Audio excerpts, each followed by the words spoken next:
Kain po tayo, mga lods. Ito ang pagkain ko.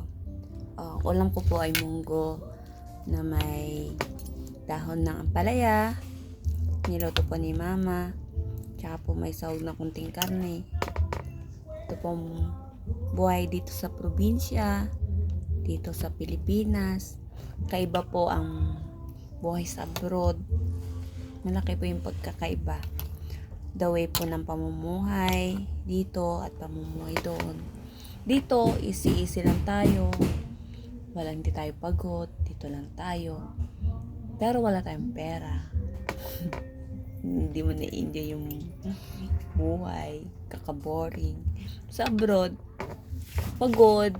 Maghapon, mula alas 6 hanggang alas 11 ng gabi. Alas 6 ng umaga hanggang alas 11 ng gabi. Tatrabaho ka. Pagod. Pero pagdating ng katapusan, may sahod. Dito, wala. At doon, makakain mo lahat ng gustong pagkain. Pag nag-day off ka, makapunta ka sa mamahaling restaurant. Makakain mo lahat ng gusto mo. Dito, wala. Kasi umaasa lang ako sa sahod ng asawa ko. Kaya, lahat ng luho, wala na. Kaya, tiis-tiis lang.